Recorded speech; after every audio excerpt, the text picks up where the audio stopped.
see clearly. And somebody's into a veil relationship. You cannot see clearly. Lot and Abraham had a veil relationship, which ended up in a veil relationship because all of a sudden, Lot's herdsmen and Abraham's herdsmen, they begin to have disputes over the land. So Lot said, what's it going to be? And I can hear Abraham saying, like Ray Charles, he said, it'll be what it's going to be, baby. You understand what I'm saying? I like Ray when he said that. Didn't you Ray say that? I like Ray when he said that. He said, I'll tell you what. He said, just look around. Look around. Pick whatever place you want to go. If you go that way, I'll go this way. If you go this way, I'll go that way. Just this relationship can't be no more. No more. It's a veiled relationship. It's stopping me from seeing clearly. Stopping me from hearing clearly the things that God has in store for me. Amen? Amen. See, there's some folk that get around you that stop you, block up your blessings. Yes. You better look after them blessing blockers in your life. Sometimes you got to pay them out your life. Right. Loan them some money and pray to God they don't pay you back. Yes. I bought you for that. Right. Because see, you understand, that relationship starts to get toxic. You got to let them toxic relationships go. They hinder your movement. They hinder your success. Amen? Amen. I think in our world we call that crabology. Isn't that what we call it? One go up and the other one. You understand what I'm saying? See, I can be around you if I am affecting you and not being infected by you. When you're around people, you ought to be the one that's affected, not being infected. Yeah, right. You set the standard. Yeah. Young people, this for you. You ought to set the standard. They ought to step up to your level. Why you got to step down to their level? You know you smart, but it's some folk you just got to dumb it down to. All right. One thing I like about my son, every child out there knew my son was smart. They'll say, man, that cat's smart.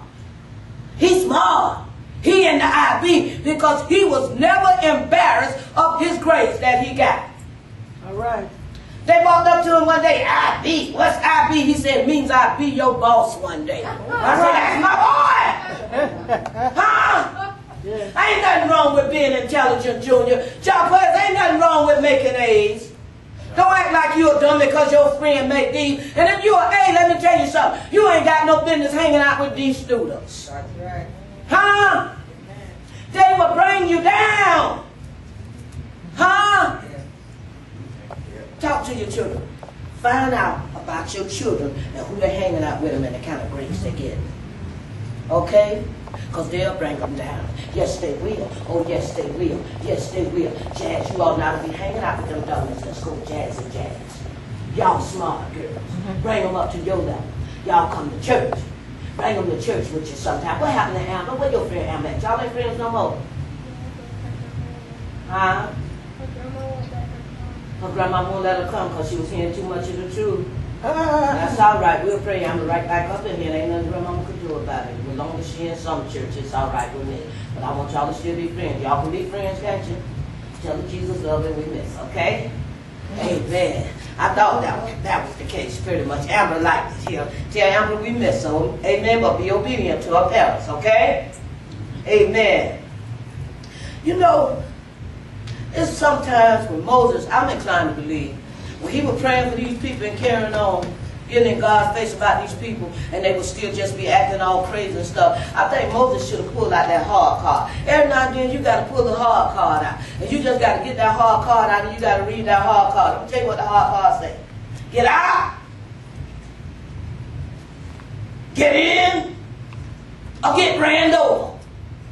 You can't be lukewarm. Y'all can say that? Get in, get out, or get ran over. Get in, get out, or get ran over. You can't be lukewarm. But we see the same Moses. Not only does he not get to go into the promised land, God let him look at what he was missing. Isn't he? God said, come to the top of the mountain. The mountain was called Pisgah. And God got a way of playing with words. Moses had a good attitude, but I know God knows Moses was pissed off. So he took him to the top of the mountain called Pisgah. Come on, I don't care what y'all say about me. I ain't scared.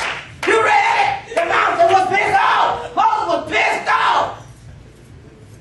Y'all done caused me my trip. That's why he should have dropped that card on him.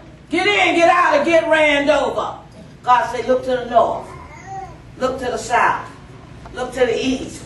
Look to the west. And you ain't going. Can you imagine? Let me tell you something, y'all. They gonna see it one day. They gonna see us when we in heaven. And we just praising and worshiping God. They gonna see us with our new heavenly clothes on. They gonna see how fine we is. When we walk down Blessed Boulevard, they gonna stand back and see it. Look at Tisa, she was fat in the world. Boy, she fine now. They gonna see us looking good, strutting down Holy Boulevard, hanging out with Jesus, hanging out with Moses, hanging out with Isaiah. They gonna see it with all our jewelry on, the gold and the rubies and the diamonds. They gonna stand back and see it and say, I shoulda, woulda, coulda, but I didn't. God says it's a good fix. We can't go over there, and they can't go over here. They gonna see us, y'all. They gonna see us, Shabbat. They gonna see what they missing. Amen. Amen. Oh, somebody, they gonna see it. They gonna see it. God showed Moses a picture of what he could have had. And that's where I get that term from. Check yourself or you wreck yourself. If I coulda, woulda, shoulda. See, this is a sad picture. Y'all watch this now. Moses' feet was not able to walk where his eyes danced. Come on, y'all. His feet weren't able, his eyes was dancing. He probably couldn't look. And his feet couldn't even walk. Come on now. Huh? Ain't that sad? All that he had done. Don't trip. God ain't through with him yet. Don't trip. God ain't through with him yet now. Come on, somebody. And then God said, look at it. But watch this, y'all. Don't miss this message. God said, don't wallow in self-pity. Go command and encourage Joshua. Know why God told him? He took him up there and he let him see it. God was saying, get it out your system now.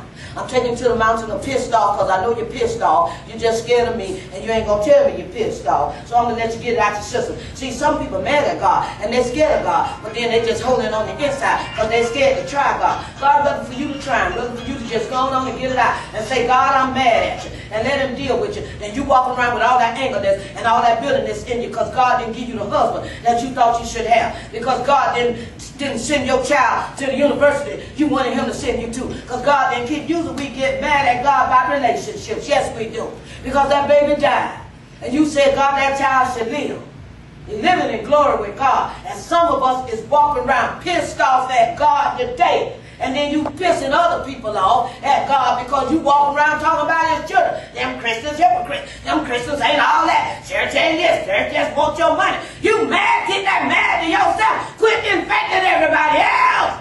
All right. Or go to the top of the mountain and deal with it. Amen. Amen. God took him up there and let him see it. Get it out your system.